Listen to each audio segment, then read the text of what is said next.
Hi friends, welcome to యోగ్ స్టాక్. Thank you for supporting my videos. ఇప్పటి ఒకటి పెట్టారనమాట, మెయిన్ ఇండియన్ సిటిజన్షిప్ ఉన్నటువంటి వాళ్ళ కోసం మాత్రమే బిట్వీన్ 18 to 30. ఓకే, మీరు ఈ వీడియో అయితే క్లియర్గా చూడండి, లాస్ట్ వరకు చూడండి. సగం సగం చూసి మళ్ళీ కన్ఫ్యూజ్ అయితే అవ్వకండి. నేను జాగ్రత్తగా అన్నీ దీనికి రిలేటెడ్ ఇన్ఫర్మేషన్స్ ఇస్తా. ఓపికతోని లెంగ్దీ అయినా పర్లేదు, లాస్ట్ దాకా క్లారిటీగా చూడండి. సో ఇది ఏంటంటే, first of all Indian citizens, world wide Indian citizens అంటే ఇండియాలో ఉన్న వాళ్ళే అప్లై చేసుకోవాలని లేదు. దీనికి ఏజ్ వచ్చేసి 18 to 30 ఉండాలి. బిలో 18 కానీ 31 వచ్చిన వాళ్ళు కానీ not eligible. Next, degree compulsory ఉండాలి. మీరు ఏదో ఒక యూనివర్సిటీ నుంచి డిగ్రీ పాస్ అయి ఉండాలి. నెక్స్ట్ ఇంపార్టెంట్ థింగ్ ఏంటంటే, మీ అకౌంట్లో $2,530 అనమాట. అంటే దగ్గర ఇండియాలో చూసుకుంటే అరౌండ్ చిల్లర అటు ఇటుగా 2,80,000 2,90,000 అలాగా క్యాష్ ఉండాలి. ఇది వీసా అప్లై చేసే టైంకి. యాక్చువల్గా ఇవి మెయిన్ రిక్వైర్మెంట్స్.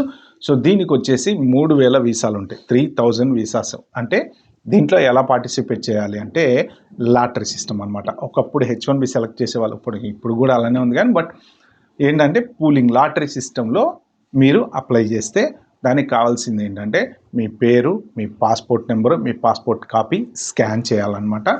సో మీ మొబైల్ నెంబరు, ఈ మెయిన్ ఇంపార్టెంట్ థింగ్స్. మీరు ఆ వెబ్సైట్ లింక్ నేను కింద డిస్క్రిప్షన్లో పెడతా. ఆ వెబ్సైట్లోకి వెళ్ళి మీరు కనుక అప్లై చేస్తే, ఒకవేళ మీరు సెలెక్ట్ అయితే, ఇది ర్యాండమ్ సెలెక్షన్, దీంట్లో ఎవ్వరు ఏమై చేసేది లేదు. మీరు కనుక ఆ లాటరీలో సెలెక్ట్ అవుతే మీకు అప్పుడు గవర్నమెంట్, యునైటెడ్ కింగ్డమ్ గవర్నమెంట్ వాళ్ళు డీటెయిల్స్, వీసా అన్నీ పంపిస్తారు. అప్పుడు మీరు వెళ్ళి వీసా అప్లై చేసుకోవాలి. దానికి సంబంధించిన డాక్యుమెంట్స్ ఏంటంటే, మీ ఒరిజినల్ డిగ్రీ సర్టిఫికెట్, మీ పాస్పోర్టు, తర్వాత మీరు కట్టాల్సినటువంటి ఫీజు వచ్చేసి అరౌండ్ 390 సంథింగ్ చేంజ్ ఉంటుంది. అంటే ఏంటంటే అరౌండ్ ఒక 30,000 to 40,000 Indian currency. On top of that IHS fee అనేది ఉంటుంది అనమాట. అంటే ఏంటంటే మెడికల్, ఇంగ్లాండ్లో మెడికల్ జనరల్గా ఫ్రీ ఉండేది ఒకప్పుడు. ఇప్పుడు ఏంటంటే వీసా మీద ఉన్నటువంటి వాళ్ళందరితోటి డబ్బులు కట్టించుకుంటున్నారు. ఇదివరకు వీసా మీద ఉన్న వాళ్ళు కూడా ఫ్రీగా ఉండేదన్నమాట. సో ఆ మెడికల్ కాస్ట్ వచ్చేసి అరౌండ్ 1,500 to 1,600 సంథింగ్ అవుతాయి. అది అప్రాక్సిమేట్గా ఉంటుంది కానీ 100% మన ఫీజు కట్టే టైంకి తెలుస్తుంది. అది అరౌండ్ 2,00,000 రూపాయలు. అంటే ఓవరాల్గా 2,80,000 2,90,000 చిల్లర మీ అకౌంట్లో ఉండాలన్నమాట. ఈ వీసా అప్లై చేసుకునే టైంకి మీరు సెలెక్ట్ అయిన 90 days లోపు ఈ వీసా అప్లై చేసుకోవాలి. ఒకవేళ వద్దు అనుకుంటే వదిలేసుకోవచ్చు.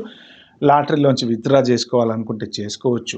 ఇది ఎప్పుడు ఓపెన్ అవుతుంది అంటే, February 17th 2:30 PM IST Indian standard time. అంటే యూకేలో అరౌండ్ మార్నింగ్ టైంలో ఓపెన్ అవుతుంది అనమాట. మళ్ళీ ఎప్పటి వరకు అంటే 19th February 2:30 IST, exactly 48 hours ఉంటుంది. 17th నుంచి 19th 2:31కి మీరు అప్లై చేసుకుందాం అనుకున్నా కూడా కుదరదు. సో ఈ 48 hours, ఈ 2 రోజుల్లోనే మీరు మీ ఆ లాటరీలోకి ఎంటర్ అవ్వాలి. లాటరీలోకి ఎంటర్ అవ్వడానికి ఎంత ఖర్చు అంటే ఫ్రీ, మీరు ఏమి చేయక్కర్లేదు. సింపుల్గా ఆ గవర్నమెంట్ వెబ్సైట్లోకి వెళ్ళి మీ పాస్పోర్ట్ డీటెయిల్స్, మీ పేరు, మీ సంబంధించిన ఐడి కనుక ఏమన్నా అడిగారా, లేకపోతే పాస్పోర్ట్ స్కాన్ చేయమన్నారా, అవన్నీ చూసి ఆ లింక్ ప్రకారం అప్లై చేసుకుంటే మీరు లాటరీలో సెలెక్ట్ అవుతే మీకు ఈమెయిల్ ఇస్తారనమాట. అయితే ఇంపార్టెంట్ థింగ్ ఏంటంటే, ఏజెంట్లు ఉంటారు, ఫస్ట్ రెడీగా కాచుకొని ఉంటారు. వాళ్ళు ఏంటంటే, మేము అప్లై చేస్తాం మీ పేరు మీద, 2 లక్షలు కట్టండి మాకు అంటారు. కట్టమాకండి. ఎందుకంటే ఇది ఒక్క రూపాయి కూడా కట్టకుండా అప్లై చేసుకునేటువంటి లాటరీ. మీరు చాలా సింపుల్గా ఈజీగా చేసుకోవచ్చు. ఓకే, దానికి వాళ్ళకి 2 లక్షలు ముందే కట్టేశారనుకోండి, తర్వాత మీరు లాటరీలో సెలెక్ట్ అవ్వకపోతే మీ 2 లక్షలు వెనక్కి రావు. వాళ్ళు అదే చెప్తారు, పోస్ట్ డేటెడ్ చెక్ ఇస్తాము, మీరు సెలెక్ట్ కాకపోతే. అసలు వాళ్ళ దాకా వెళ్ళాల్సిన అవసరం లేదు. మీ సొంతంగా మీరే చేసుకోవచ్చు. లేదు మీకు ఏమీ అర్థం కావట్లేదు అంటే, ఎవరినైనా సరే ఎలా అప్లై చేయాలో అడగండి. కొంచెం ఏది ఐటీ జాబులు చేసే వాళ్ళ దగ్గరికి వెళ్ళి అడగండి. లేకపోతే ఎవరైనా ఈ జాబ్ రిలేటెడ్ యూఎస్లో, యూకేలో ఉన్నటువంటి వాళ్ళని అడగండి, చెప్తారు. అంతే తప్ప అనవసరంగా ఏజెంట్లకి డబ్బులు కట్టి మోసపోమాకండి. ఓకే, ఇంకా ఇది ఎవరెవరు అప్లై చేయొచ్చు అంటే, మీరు యూకేలో ఉన్న వాళ్ళు కూడా అప్లై చేసుకోవచ్చు, యుఎస్లో ఉన్న వాళ్ళు అప్లై చేసుకోవచ్చు, ఇండియాలో ఉన్న వాళ్ళు అప్లై చేసుకోవచ్చు. But between 18 to 30 with Indian citizenship, అంటే కంపల్సరీ మీరు ఇండియన్ పాస్పోర్ట్ ఉండాలన్నమాట. యూకేలో మాస్టర్స్ చదివారు ఫర్ ఎగ్జాంపుల్, అప్లై చేసుకుందాం అనుకున్నారు, మీరు చేసుకోవచ్చు. అయితే ఒక్క లాజిక్ మీరు గుర్తుపెట్టుకోవాల్సింది ఏంటంటే కేవలం ఇది 2 సంవత్సరాలకు మాత్రమే ఇస్తారు. ఎవ్రీ ఇయర్ 3000 వీసాలు ఇస్తారు. ఓకే, కాబట్టి మీరు ఈ ఇయర్ లాటరీలో ఎంటర్ అవ్వకపోయినా నెక్స్ట్ ఇయర్ లాటరీలో ఎంటర్ అవ్వచ్చు, ఆ నెక్స్ట్ ఇయర్ లాటరీలో ఎంటర్ అవ్వచ్చు. కానీ యూకేలో చదువుకుంటున్నటువంటి స్టూడెంట్స్కి పిఎస్డబ్ల్యూ అనేటువంటి ఆప్షన్ ఉంది కాబట్టి మీరు దాన్ని వదులుకొని ఈ లాటరీలో వీసా తీసుకోవడం అనేది నా దృష్టిలో వేస్ట్. ఎందుకు అంటే 2 years తర్వాత దీనికి ఎక్స్టెన్షన్గా ఉండదు. మీరు మళ్ళీ వేరే వీసా అప్లై చేసుకోవటమో, మళ్ళీ వేరే టైర్ 2 వీసానో, స్కిల్డ్ వర్కర్ వీసానో అప్పటికి ఉన్నటువంటి సిచ్యువేషన్ని బట్టి అప్లై చేసుకోవాలన్నమాట. సో ఎందుకు ఈ 2 years తర్వాత మీరు ఇండియా వెళ్ళిపోవాలి అంటే మెయిన్ వీళ్ళు ఆ వీసా ఇచ్చేది ఏంటంటే యంగ్ ప్రొఫెషనల్స్కి, టాలెంట్ ఉన్నటువంటి వాళ్ళకి కొంత ఇంటర్న్షిప్స్ ఉంటుంటాయి కదా కాలేజ్లో, అలాగా ఏంటంటే మీరు వచ్చేసి ప్రాక్టికల్గా మీకు కొంత అబ్రాడ్ నాలెడ్జ్ వస్తుంది, అబ్రాడ్లో జాబ్ చేశారు, ఆ అబ్రాడ్ కల్చర్ తెలుస్తుంది అని అంటాం. దానికోసం ఇండియన్ గవర్నమెంట్ తోటి యునైటెడ్ కింగ్డమ్ వాళ్ళు చేసుకున్నటువంటి ఒప్పందం అన్నమాట ఇది. సో మీరు ఇక్కడికి వచ్చి ఆ పర్టికులర్ వీసా తోటి ఏ జాబ్ అయినా చేయొచ్చు. ఓకే, ప్రొఫెషనల్ ఐటీ జాబ్ చేసుకోవచ్చు, లేకపోతే దానికి రిస్ట్రిక్షన్స్ అంటూ ఏమీ లేవు. కానీ 2 years తర్వాత మీరు మళ్ళీ బ్యాక్ వెళ్ళిపోవాలి. అన్లెస్ మీరు మళ్ళీ వేరే ఏదైనా జాబ్ అప్లై చేసుకొని వేరే కంపెనీ, ఇప్పుడు ఈ 2 yearsలో ఫర్ ఎగ్జాంపుల్ మీకు మంచి ఐటీ జాబ్ వచ్చిందండి, నడుస్తుంది అదే కంపెనీలో, ఆ కంపెనీ వాళ్ళు కనుక 2 years తర్వాత మీకు మళ్ళీ స్పాన్సర్షిప్ ఇస్తారన్నారు అనుకోండి, you can continue, there is nothing wrong. కాకపోతే ఈ వీసాకి ఎక్స్టెన్షన్ అనేది లేదు. ఇక ఈ వీసా 2 years అంతే అయిపోయింది, మళ్ళీ వెళ్ళిపోవాలన్నమాట. సో ఎవరైనా సరే ఎక్కడి నుంచి వచ్చినా సరే ఏ రకంగా చేసుకున్నా సరే 2 years లీగల్గా మీరు ఏ జాబ్ అయినా చేసుకోవచ్చు అనమాట. ఫర్ ఎగ్జాంపుల్ మీకు సూపర్ మార్కెట్లో పని చేద్దాం అనుకుంటున్నారు, పని చేసుకోవచ్చు, మీకు ఏ రిస్ట్రిక్షను లేదు. కానీ ఏంటంటే ఇల్లీగల్ పనులు చేస్తే మాత్రం డిపోర్ట్ చేస్తారు. 2 years అయిపోయిన తర్వాత మీరు ఇల్లీగల్గా ఉంటే డిపోర్ట్ చేస్తారు. ఎందుకంటే కొంతమంది ఇప్పుడు ఇక్కడ ఉన్నటువంటి పెద్ద సమస్య ఏంటంటే వచ్చిన వాడెవడు వెనక్కి వెళ్ళట్లేదు. చాలామంది స్టూడెంట్స్ ఏదో ఒక యూనివర్సిటీ పేరు మీద వచ్చి ఉండిపోయిన వాళ్ళు చాలామంది ఉన్నారు. ఇప్పుడు ఏంటంటే ఇప్పుడు వెతికి పంపిస్తున్నారు, ఇదివరకులాగా సింపుల్గా వదిలేయట్లేదు. కాబట్టి మీరు 2 years వచ్చి మీకు జాబ్ దొరికితే జాబ్ చేసుకొని డబ్బులు సంపాదించుకొని వెళ్ళిపోండి. ఓకే, లేదు ఈ లోపు కనుక ఎక్కడన్నా ఏదన్నా జాబ్ రాలేదు మళ్ళీ ఇబ్బంది అవుతుంది అనుకుంటే ఆబ్వియస్గా మీరు దీనికోసం పెట్టినటువంటి ఖర్చు అయితే కొంత వేస్ట్ అవుతుంది. ప్రిపేర్ అయ్యి రండి, జాబ్ దొరుకుతుందని గ్యారంటీగా నేను చెప్పను. టోటల్ మీ ఎంటైర్ రిస్క్ మీద ఆధారపడి ఉంటుంది అది. ప్రస్తుతం వీళ్ళు వీసా ఇచ్చారు బాగానే ఉంది, మరి జాబులు దొరుకుతాయా అంటే చాలా కష్టం. నేను మిమ్మల్ని డిస్కరేజ్ చేయను, మీకు వస్తే రావచ్చేమో, మీ అదృష్టం బాగుందేమో, ఎవరికి తెలుసు, చెప్పలేము కదా. మీకు వచ్చిన తెల్లారా జాబ్ దొరకొచ్చేమో, కానీ ప్రస్తుతానికి ఉన్న వాళ్ళకి సిటిజన్లకే జాబులు లేవు ఇక్కడ. ఓకే, మళ్ళీ ఈ వీసా మీద వచ్చి మీరు జాబ్లు ఎత్తుక్కుని అనవసరంగా అక్కడ ఏదైనా ఆపర్చునిటీ ఉంటే పోగొట్టుకోవద్దు. అయితే ఇంకొక నా చిన్న సజెషన్ ఏంటంటే ఐటీ వాళ్ళు ఎవరైనా సరే ఇండియాలో జాబ్ ఉంటే మీకు ఈ వీసాలో సెలెక్ట్ అయ్యారనుకోండి, మీరు వచ్చి అక్కడ జాబ్ రిజైన్ చేసి ఇక్కడ ఏదో పొడిచేద్దాము, జాబులు చేసేద్దాము, మనం ఎతికేసుకుందాము, ఐటీ జాబులు కొట్టేద్దాము అనుకుంటే మీ లైఫ్ రిస్క్లో పెట్టుకున్నట్టే.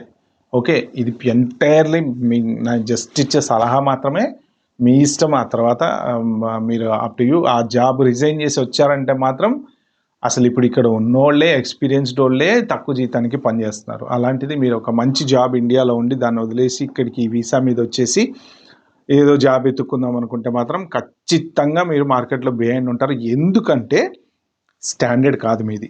ఇప్పుడు నెక్స్ట్ 2 years మీరు ఉంటారు, 2 years తర్వాత మళ్ళీ మీకు వీసా స్పాన్సర్ చేయాలంటే ఆ డబ్బులన్నీ కంపెనీ వాడు కట్టుకోవాలి కదా.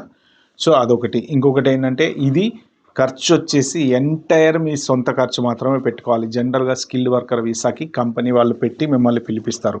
ఏజెంట్ల ద్వారా మీరు ఆ సిఓఎస్లో అవి ఇవి చేయించుకొని వస్తున్నారు చూసారా, డబ్బులు ఖర్చు పెట్టి, అదంతా అవసరం లేదు. రూల్ ప్రకారం కంపెనీ కూడా పెట్టాలి. ఎవ్రీ సింగిల్ పెన్నీ కంపెనీ ఓడే పెట్టి మిమ్మల్ని ఇక్కడికి తీసుకురావాలి. చాలామంది ఏజెంట్లు మోసం చేసి మిమ్మల్ని ఇక్కడికి తీసుకొస్తున్నారు. తీసుకొచ్చిన తర్వాత దిక్కుదోచని చిత్తులో జాబులు ఉండవు, పాడు ఉండవు, ఏ వీసా మీద వస్తున్నారో కూడా తెలియట్లేదు. బట్ ఈ పర్టికులర్ వీసా అయితే ఏంటంటే మీరు ఎక్కడైనా జాబ్ చేసుకోవచ్చు. అయితే నా సిన్సియర్ అడ్వైజ్, ఎవరైనా ఈ వీసా మీద కనుక వస్తే లండన్ సిటీలో ఎతక్కండి. లండన్ సిటీలో మీకు జాబులు లేవు, అవుట్స్కట్స్కి వెళ్ళిపోండి దూరంగా. లండన్ నుంచి ఎక్కడైనా కొంచెం దూరంగా వెళ్ళిపోతే జనాలు తక్కువ ఉన్నటువంటి ఏరియా ఎత్తుక్కొని అక్కడ మీకు జాబులు దొరికేటువంటి ఛాన్స్ ఉంటుంది. ఎందుకంటే ఇది 2 ఇయర్సే కాబట్టి ఆ 2 ఇయర్స్ మీరు కష్టపడి కొంచెం డబ్బులు కనుక దాచిపెట్టుకోగలిగితే మీరు మళ్ళీ బ్యాక్ వెళ్ళిపోయినా కానీ మీకు కొంత ఏదో ఒకటి సేవింగ్ అనేది ఉంటుంది. మీరు బిజినెస్ పెట్టుకోవచ్చు, ఇల్లు కొనుక్కోవచ్చు, ఏదైనా చేసుకోవచ్చు. కానీ లండన్లోనే జాబులు అంటే లేవు అసలు ఇక్కడ. మీరు మంచిగా ఎక్కడన్నా ఇప్పుడు ఫర్ ఎగ్జాంపుల్ ఇటు బర్మింగ్హామ్ ఉంది, అది వేస్ట్. లైసిస్టర్ ఉంది, అది వేస్ట్. ఇలాంటి కొన్ని ప్లేస్లు ఉన్నాయి, దొరకవు జాబులు. ఎందుకంటే ఓవర్ క్రౌడ్, మొత్తం మనోళ్ళే ఉన్నారు, ఎక్కడ పోయినా మనోళ్ళే ఉన్నారు. ఇక మనోళ్ళు ఉన్నారంటే తెలుసు కదా మీకు, స్టూడెంట్లని వాళ్ళని వీళ్ళని అంతా ఉన్నారు కాబట్టి ఈ జాబులు దొరకవు. ఈస్టర్న్ యూరోపియన్స్ ఉన్నారు, వీళ్ళంతా దొరకవు.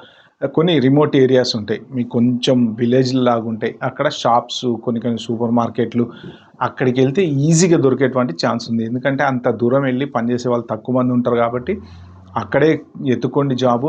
అక్కడే ఎక్కడో రూమ్ ఏదో షేరింగ్లో అకామిడేషన్లో తీసుకొని అక్కడే ఉండండి. మీకు మంచిగా డబ్బులు సేవింగ్ అయితే అవుతాయి. ఇంకా ఫ్యామిలీస్ని తీసుకొని రావచ్చు ఇక్కడికి అనుకునే వాళ్ళకి ఇప్పుడు డిపెండెన్స్ గురించి అయితే దీంట్లో అయితే మెన్షన్ చేయలేదు. మోస్ట్ ప్రాబబ్లీ డిపెండెన్స్ అనేది ఉండకపోవచ్చు దీనికి, కేవలం మీరు వచ్చి జాబ్ చేసుకొని 2 ఇయర్స్ తర్వాత వెళ్ళిపోవటానికి. సో మెయిన్ ఇది ఓన్లీ 2 వీక్స్లో మీకు తెలిసిపోతుంది. మీకు అప్లై చేసి లాటరీలో 3000 వీసాలు, ఆ 2 వీక్స్ తర్వాత మీకు 90 డేస్ టైం ఇస్తారు. అంటే ఇప్పుడు ఫిబ్రవరి 19th వరకు మీరు అప్లై చేసుకోవచ్చు. తర్వాత 90 డేస్ టైం ఇస్తారు. 90 డేస్లో మీరు వీసా అప్లై చేసుకొని యూకే రావచ్చు అనమాట. సో ఇది దీనికి సంబంధించిన డీటెయిల్డ్ ఇన్ఫర్మేషన్. నేను ఇన్స్టాలో పోస్ట్ చేశాను కదా మీకు, డీటెయిల్గా వీడియో పెడతానని చెప్పేసి. మెయిన్ ఇంపార్టెంట్ థింగ్ మీరు గుర్తుపెట్టుకోవాల్సింది ఒకటే. నేను హంబుల్ రిక్వెస్ట్ ఏంటంటే, ఎవడైనా మీకు మన తెలుగోళ్ళు అయినా సరే గుర్తుపెట్టుకోండి, డబ్బులు అడిగారు అంటే మాత్రం మీరు ఇవ్వకండి. ఇది ఫ్రీగా అప్లై చేసుకునేటువంటి, ఒక్క రూపాయి ఖర్చు లేకుండా. నేను 1కి 10 సార్లు చెప్తున్నా, మీకు బోరు కొట్టినా అదే చెప్తున్నా, డబ్బులు పోగొట్టుకోకండి, నష్టపోకండి, ఎవ్వరికి ఇవ్వకండి. ఓకే, ఇది వీడియోలో చెప్తాను అనుకుంది. ఇంకా దీని గురించి మీకు ఏమైనా డౌట్స్ ఉంటే కింద కామెంట్లో మెన్షన్ చేయండి. నాకు తెలిసిన ఇన్ఫర్మేషన్ నేను షేర్ చేస్తా. లింక్ డిస్క్రిప్షన్లో ఉంది, మీరు వెళ్ళి అప్లై చేసుకోండి. ఫిబ్రవరి 17th 2:30 Indian standard time, 2:30 PM, not night. Okay, bye, have a good day.